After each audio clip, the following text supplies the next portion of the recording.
I'm so proud of Chiara doing this, and I'm so happy to present her and give her this moment to share her story with you. So a massive round of applause to Chiara, our last speaker.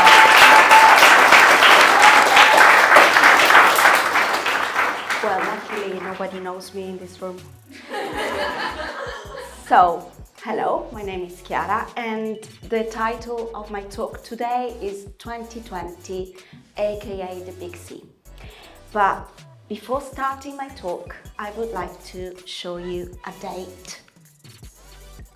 So, when you see this date, what memories pop back in your mind?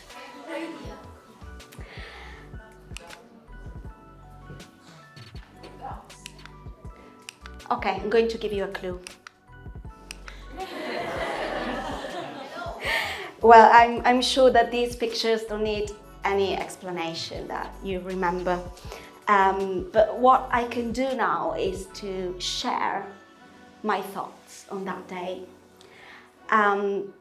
So, in that moment when Mr. Conte proclaimed the state of lockdown in Italy, that was what I felt. I remember my daughter's face, she's sitting here, hello.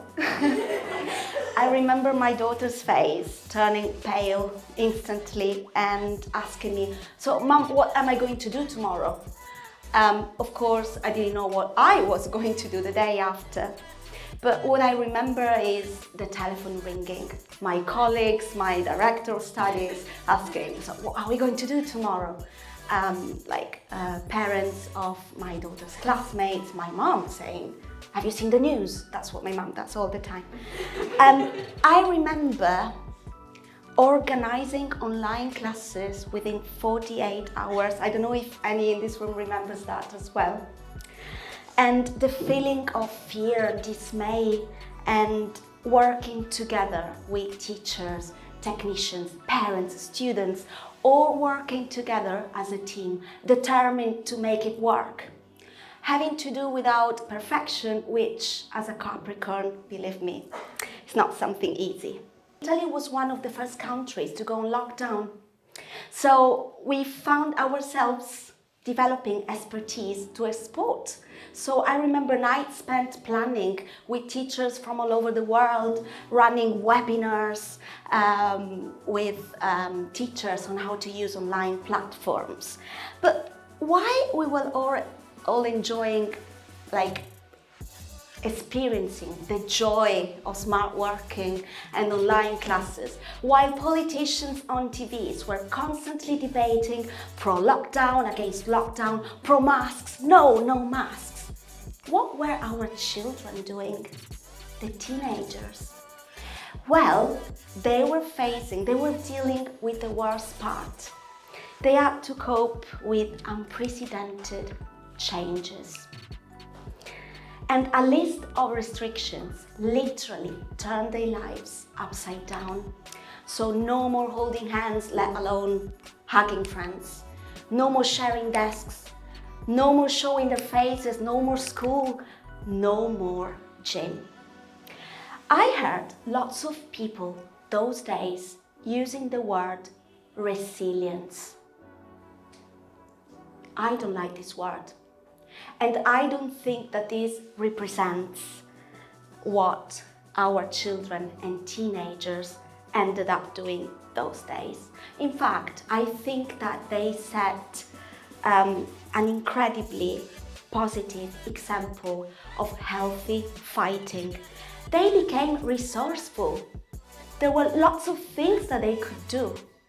So I would like to focus on the positives from now on. We learned lots of things.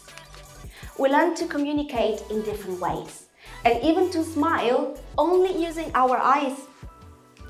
We learned new skills. For example, my daughter developed a passion for cooking, and she did this in English. So she also improved her English a lot. And she learned how to use technology in a productive way, something she will never forget. So we got to stop. We stopped from our hectic lives and stopped to enjoy the view of a sunset from our balconies. We got to know our children better, even our neighbors. We entered their classrooms for the very first time. And they saw us working from home, so something totally new.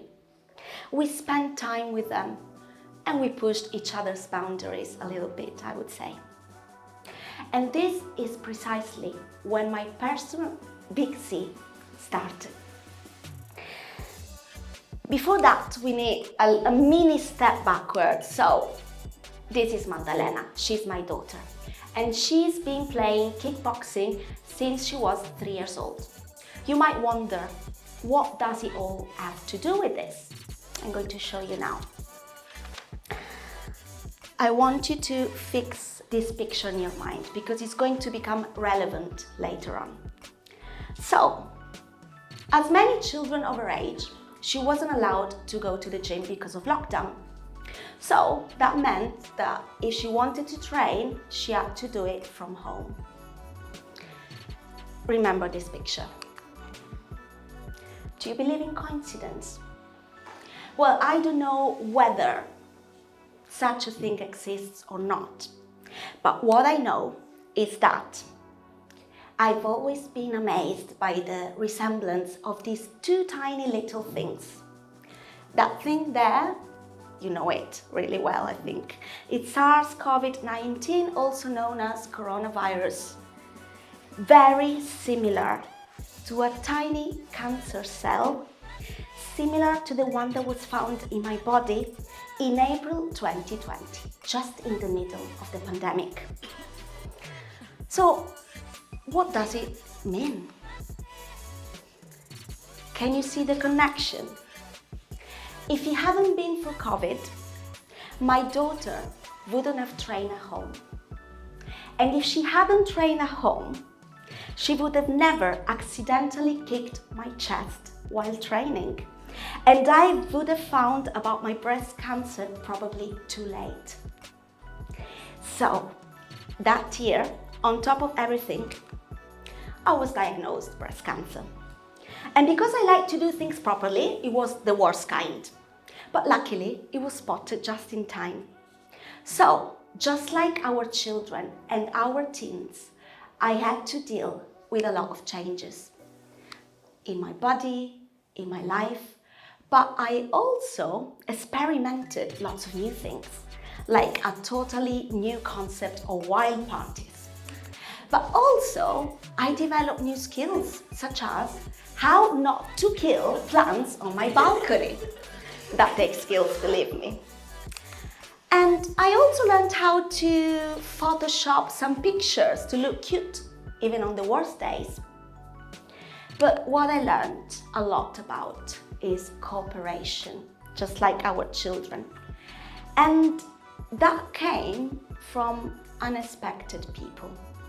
Because what I found is that the funny thing about dealing with an illness is that people have completely different ways to cope with it.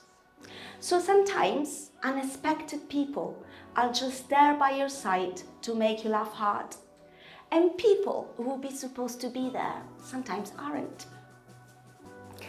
But what do you take out of it?